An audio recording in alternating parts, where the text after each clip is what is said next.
Bonjour, je suis Sébastien Vasseur, coach et formateur professionnel spécialisé en aisance relationnelle et je vous souhaite la bienvenue pour ce podcast intitulé Savoir dire non sans douleur.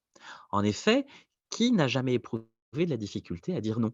Qui ne s'est jamais surpris à dire spontanément oui alors qu'intérieurement il pensait non? Pire encore, qui ne s'est jamais retrouvé dans une situation complexe à gérer pour un non qui a été trop douloureux à dire? Alors si c'est notre lot commun pour la plupart d'entre nous, c'est avant tout la caractéristique des situations et des relations toxiques.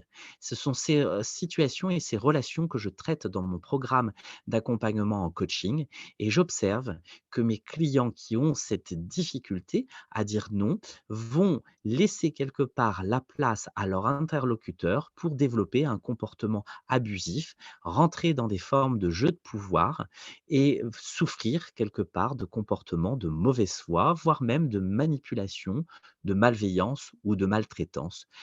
Combien de peines et de douleurs auraient pu être évitées avec un non qui aurait pu être dit de manière authentique, mais ce non n'est pas dit parce qu'il est douloureux. Alors ce que je vous propose dans ce podcast aujourd'hui, c'est de vous donner 2 clés fondamentales pour pouvoir dire non sans venir visiter une douleur excessive.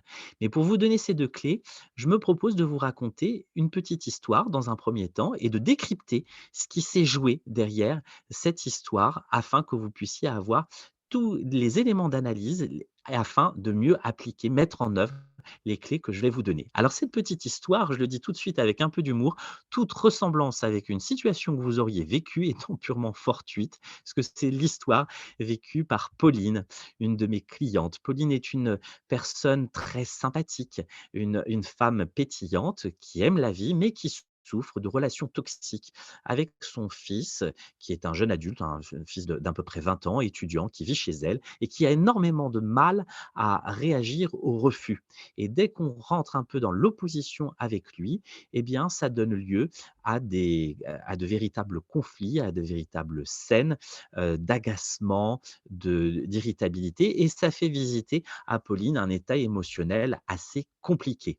Et Pauline, qui habituellement est pleine de peps, arrive en séance, mais ce coup-ci se sent vraiment démotivée, se sent fatiguée, se sent abattue et je lui demande d'où vient ce sentiment et elle ne fait pas immédiatement le lien avec la journée qu'elle vient de passer. En effet, dans cette journée-là, ça commence au travail et Pauline, qui adore son boulot, qui est très compétente pour gérer ses dossiers, voit arriver son chef une petite demi-heure après le début de la journée et son chef lui dit: «Bah, écoute Pauline, je suis assez débordé, je te sais particulièrement compétente sur ces dossiers, je te transfère cette pile de dossiers, est-ce que c'est OK pour toi de les gérer?» Et spontanément, Pauline va dire oui. Spontanément parce qu'intérieurement, il y a une petite voix qui lui dit: «Ah quand même, tu vas pas lui dire non, il serait déçu et puis par ailleurs, il compte sur toi». OK. C'est une petite heure plus tard que Bruno, le voisin de bureau de Pauline, vient toquer à la porte de Pauline. Pauline et Bruno s'entendent à merveille, ils passent beaucoup de temps hors professionnel ensemble et là Bruno lui dit: «Écoute, moi je suis vraiment ennuyé de et désolé de venir te déranger avec ça, mais demain, comme tu le sais, je déménage et j'ai 2 couples d'amis qui se sont désistés pour mon déménagement et je me retrouve un petit peu, le bec dans l'eau. Est-ce que ce serait OK pour toi de venir nous passer un coup de main demain?»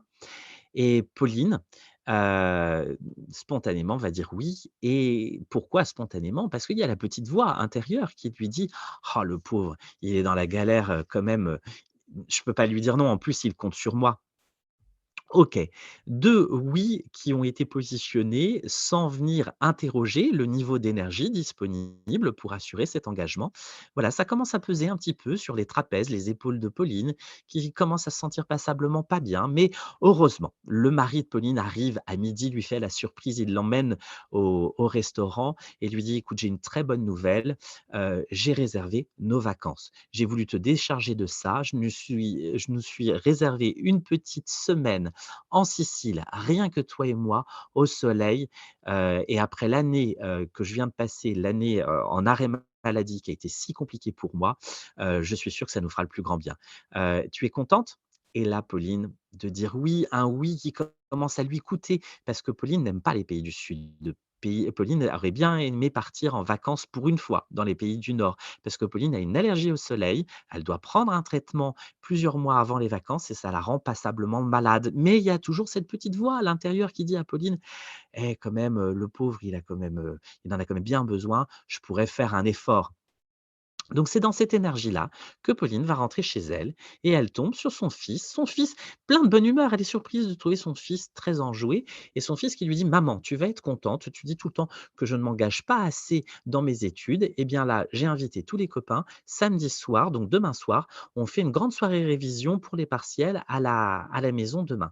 Il serait bon que tu nous fasses à manger». Et là, oh! Pauline commence à essayer douloureusement de positionner un non, parce que ça commence à faire beaucoup. Et Pauline commence à dire: «Beh, écoute, ça tombe très mal parce que demain, j'ai accepté un déménagement». Et là, son fils commence un peu à s'agacer. «Oh, beh, écoute, moi, je ne sais pas ce que tu as prévu. Je ne sais pas si c'est plus important pour toi, le déménagement des copains, plutôt que d'aider ton fils, mais franchement, c'est pas cool. Pour une fois que je m'investis». Allez, un petit peu de culpabilité au passage. Et donc Pauline va lui répondre: «Bah, écoute, c'est pas grave, je vais te laisser de l'argent, vous achèterez des pizzas». «Ah non, non maman, c'est pas possible. Dans le groupe, il y en a un qui est intolérant au gluten, il y a 2 véganes par ailleurs. Non, non, tu vas nous faire à manger». Et le ton commence à monter et là, Pauline lui dit: «Bon, bah, allez, OK». Parce qu'intérieurement, sa petite voix lui dit: «Allez, si tu dis non, ça va encore mal se finir». Et voici comment toute cette succession d'occasions manquées à positionner un non n'a pas été saisie parce qu'il y avait une véritable douleur derrière. Qu'est-ce qui se cache derrière cette histoire? Qu'est-ce qui s'est qu'est-ce qui s'est, pardon, déroulé derrière cette histoire? Qu'est-ce qui s'est joué? Eh bien, c'est ce que je vous propose de voir tout de suite au travers de l'apprentissage qui a été fait derrière le non et derrière le oui. En effet, lorsque nous étions dans le premier âge de notre vie, nos éducateurs, notre entourage nous a appris beaucoup de choses autour du non. On nous a appris notamment que si on dit non, eh bien, il va y avoir quelque chose à subir derrière qui est le poids de ce non. Comment a-t-on connoté notre non? On l'a connoté avec cette notion de refus. Si je dis non, je rentre dans une opposition, donc je rejette l'autre. Et ce n'est pas chouette de venir rejeter l'autre. De même, on nous a appris que dire non pouvait conduire à du malaise, voire à une forme de souffrance de la part de notre interlocuteur. Et nous détestons faire visiter cela à nos proches. De même, dire non nous évite quelque part de nous sentir coupables. Coupables de quoi? Eh bien, de décevoir l'autre qui compte sur nous, qui attend un petit peu sur nous. Et de même, dire non est connoté à une question d'égoïsme. Qui n'a pas entendu, dans son enfance, se faire dire: «Allez, sois gentil, allez, s'il te plaît, fais plaisir, dis-moi oui». Et voilà comment, nous allons éviter le non, parce que le non serait égoïste. Il serait égoïste et quelque part, il serait irrespectueux. Et là, c'est la phrase que nous entendons souvent: «Allez, quand même, fais un effort, tu peux me dire oui, allez, s'il te plaît». Voilà, et ce qui vient être amené derrière ce «non», et à tout ceci s'agrège quelque chose de supplémentaire et que j'observe énormément dans mes programmes d'accompagnement en coaching, qui est que le «non» est très souvent perçu comme l'unique façon d'éviter un conflit ou de gérer un conflit. Or, le «non» ne conduit jamais au conflit, il conduit au désaccord. C'est quand le désaccord n'est pas géré qu'éventuellement on peut arriver au conflit. Donc vous voyez toute cette cohorte de notions qui sont engrammées autour du non. Eh bien, dites-vous que si on a appris tout ceci autour du non, nous avons aussi appris beaucoup d'autres choses autour du oui. Si l'on dit oui, eh bien, nous sommes perçus comme des personnes arrangeantes, accommodantes, conciliantes. Donc, une image quand même assez sympathique à refléter et que nous aimons pouvoir incarner pour notre entourage. De même, dire oui permet de se sentir bien, car ainsi nous avons agi en conformité avec l'attente de notre interlocuteur. On nous a expliqué très petit qu'ainsi nous avons bien agi, nous avons bien réagi. Dire oui devient alors un réflexe même de politesse. Combien de fois j'ai entendu des clients me dire: «Mais quand même, je ne pouvais pas lui dire non, ça ne se dit pas, ça ne se fait pas». C'est un réflexe et ce réflexe du oui vient aussi dans de la dimension d'accorder de la place, d'accorder de l'importance à l'autre. En effet, on nous a appris que dire oui, c'est donner une place pour les besoins, l'expression des besoins et des demandes de l'autre et donc quelque part éviter qu'il ne souffre. Et on fait reposer sur nos épaules quelque part la notion que si l'autre va souffrir, ce sera à cause de notre non ou de notre oui qui n'est pas donné. Waouh, waouh, waouh! Vous voyez tout ce qui repose derrière le oui, tout ce qui repose derrière le non. Ce sont donc des conditionnements ancrés et très vifs. Pourquoi ils sont douloureux ces conditionnements? Eh bien tout simplement parce qu'ils reposent sur des peurs. Ils reposent sur 5 peurs fondamentales et la première, c'est la peur de décevoir. Comme Pauline dans son histoire qui ne voulait quand même pas décevoir son employeur qui comptait sur elle. De même, c'est la peur de s'opposer parce que dans mon esprit, je vais confondre le désaccord et le conflit. Si je dis non, j'ai peur que cela génère un véritable conflit. C'est aussi la peur d'être rejeté qui vient se manifester.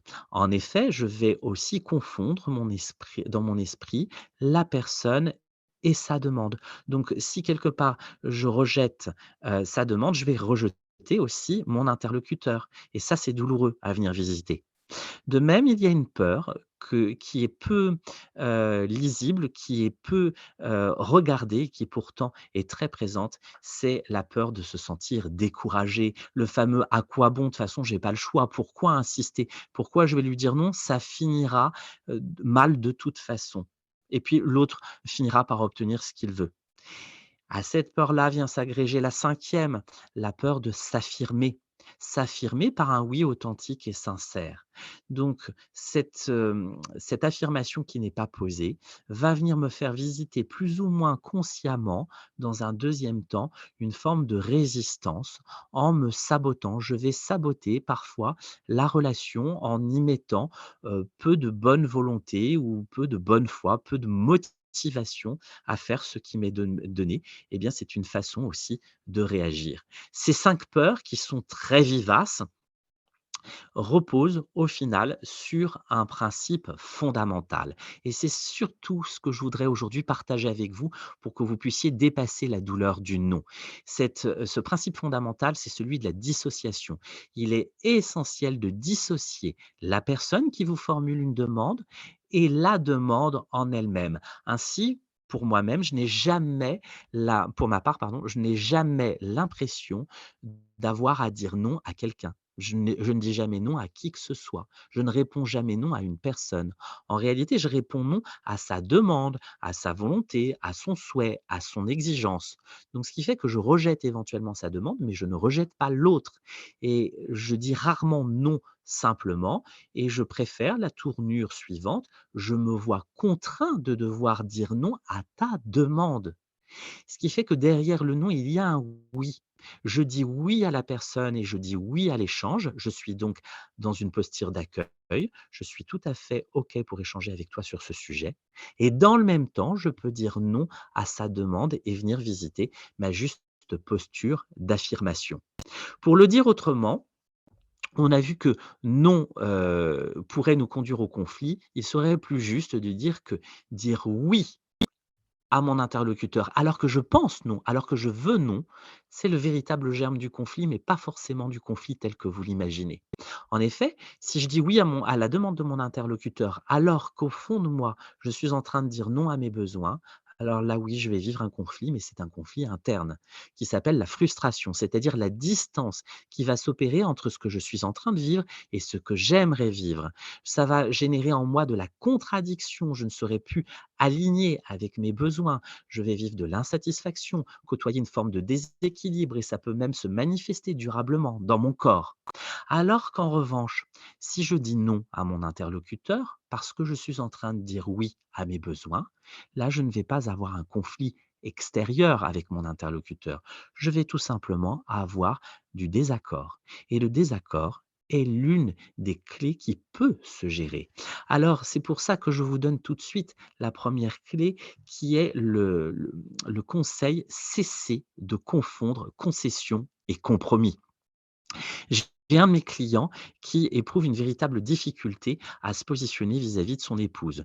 Il travaille dur et son épouse le voit peu. Donc, ce qui fait que son épouse a beaucoup besoin de temps partagé, d'échanges, et elle a institué une petite tradition qui est le restaurant systématiquement le samedi soir. Or, mon client est fatigué et travaille jusqu'au samedi, et quand arrive le samedi soir, il a vraiment plus de peps, il a vraiment un besoin de repos, mais à chaque fois qu'il a essayé de dire non au restaurant, c'était des plaintes, c'était, de la confusion face à son épouse qui disait: «Mais quand même, on se voit jamais et pour moi, c'est important», et il se retrouvait avec une impasse, dans cette situation-là, et je lui pose la question: «Quelle différence faites-vous entre la concession et le compromis?» Et là, il me dit: «Mais aucune».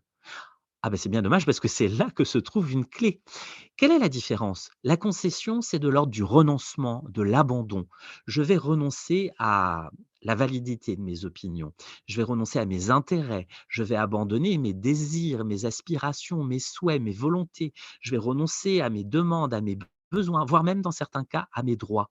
Quelque part, je capitule face à mon interlocuteur, surtout si mon interlocuteur a des revendications, voire des exigences. Quelque part, je vais ainsi dire oui parce que ce serait trop douloureux de dire non, et il va falloir que je perde pour que l'autre gagne. À l'inverse, je peux, moi-même me retrouver dans la posture du sans concession, c'est-à-dire que je vais moi-même exiger et l'autre, à un moment donné, va être obligé de capituler. Eh bien, c'est l'exact opposé de cette formidable énergie qui est celle du compromis. Le compromis, c'est un arrangement, c'est une transaction, c'est un accord qu'on va trouver ensemble suite à une réflexion et à un échange qui va impliquer des consentements et aussi des renonciations mutuelles. Si vous voulez, pour le dire autrement, c'est une négociation dans l'équité. Concrètement, comment ça se passe? Eh bien, l'exemple de mon client qui est venu reconnaître l'importance de ses besoins et des besoins de son épouse. Et il a dit ceci: «Écoute, je sais que c'est très important pour toi, ma chérie, que nous ayons des temps de partage, des temps d'échange. Je sais que je suis peu présent et que ces besoins sont forts chez toi. Et dans le même temps, j'ai, moi, besoin de me reposer. J'ai besoin aussi de quiétude, de solitude le samedi soir. Comment pourrait-on imaginer, toi et moi, de trouver une solution qui satisfasse tout le monde? Donc, je concède sur mon temps de repos et je veux bien aller sur un temps avec toi au restaurant, mais pas samedi soir». Et elle de répondre: «Eh bien, moi, je concède qu'il n'y aura pas de soirée le samedi soir, mais est-ce que ce serait OK pour toi qu'en revanche, on se fasse plus une balade de 2 heures le dimanche, que tu viennes avec moi sur mes temps de randonnée?» Et là, les 2 ont trouvé un terrain d'accord dans la simplicité, et il n'y a donc pas eu de douleur à venir dire non au restaurant du samedi soir. Autre conseil, plus que l'énergie du compromis, c'est le conseil de la réponse en 3 temps. C'est-à-dire, venez préciser ce à quoi vous dites oui et ce à quoi vous dites non. Pour l'illustrer, je vais vous raconter une petite anecdote qui m'est arrivée personnellement. Moi, je travaillais pour un directeur général que j'estimais particulièrement, mais qui avait le don de me formuler des demandes en dernière minute, mais parce que lui-même recevait des demandes en dernière minute à traiter. Alors ça ne me gênait pas de toujours dire oui, parce que j'avais vraiment à cœur d'être ressource, d'être, disponible pour lui et d'aider à l'instruction des dossiers. Sauf que pendant un an, j'ai économisé pour partir en stage à l'autre bout de la France, et arrive le vendredi soir, je dois impérativement partir à ce stage, et un quart d'heure avant de partir, le directeur me formule une demande. On doit répondre à une demande d'instruction de dossier, et ça va me prendre à peu près 4 heures. Or, je n'ai pas ces 4 heures-là. Dans une heure, je suis dans le train, et ça, c'est douloureux pour moi de venir dire non à mon directeur. Donc j'actionne la réponse en 3 temps. Le premier temps, c'est qu'intérieurement, je vais venir me mettre au clair avec mon intention, je vais la préciser. Quand je vais dans ce non, je n'ai absolument pas l'intention de nuire ou de contrevenir à mon interlocuteur. Donc je vais actionner les 2 autres temps suivants. Maintenant que j'ai mis ceci au clair, que je sais que je suis dans une énergie positive, eh bien je vais donner les 2 autres temps de ma réponse. C'est-à-dire un temps consacré au oui et un temps consacré au non. Je vais préciser à mon interlocuteur à quoi je dis oui, plutôt que de justifier mon non. Voilà ce que ça donne. J'ai dit: «Monsieur le directeur général, vous savez à quel point, j'aime être ressource pour vous et respecter les délais contraints. Et je dis complètement oui, une fois de plus, à être saisi à ces dossiers. Et dans le même temps, je me vois contraint de vous refuser refuser l'instruction de ce dossier-là, car je ne peux pas me soustraire à un engagement que j'ai pris avec moi-même pour ce week-end. Est-ce que c'est OK pour vous que nous puissions, retravailler sur ce dossier, mais sur un autre temps? Et là, stupeur, le directeur général accueille parfaitement bien cette demande et quelque part, ça lui a sans doute même donné des outils pour lui-même relayer le non, puisqu'il a dit: «Bah, écoutez Sébastien, de fait, vous me dites avoir, pris vos propres engagements en dehors de ce temps de travail. Eh bien, qu'à cela ne tienne, le dossier dont acte ne sera pas instruit dans le délai imparti et on bougera le délai, ça ne peut pas être fait». Qu'est-ce qui a permis de venir, côtoyer un non sans douleur? C'est la locution magique «et dans le même temps». Vous voyez, je n'ai pas dit «mais». Je ne suis pas venu justifier mon non, je ne suis pas venu faire du «mais» qui serait, une forme de rejet, qui serait une forme d'exclusion. J'ai mis «et dans le même temps». Oui, j'ai envie de vous aider, oui, j'ai pris un engagement pour moi et non, je ne pourrai pas répondre à cette demande-là. Voici ce que nous pouvions dire autour de ces conseils et autour de ces partages pour pouvoir dire un non sans douleur. Je demeure à votre disposition si vous souhaitez, aller plus avant autour de ces questions. Si vous-même vous percevez que vous êtes régulièrement confronté à ce type de situation, que cela devient douloureux pour vous, voire entravant, si vous vous retrouvez également dans des prisonniers, dans ces jeux de pouvoir qui caractérisent les relations ou les situations toxiques, eh bien je vous invite à prendre mon attache puisque très probablement mon programme de coaching d'accompagnement en coaching sera tout à fait indiqué pour vous. Je vous souhaite un très bon cheminement autour de ces clés et je vous dis à bientôt pour un prochain podcast. Au revoir.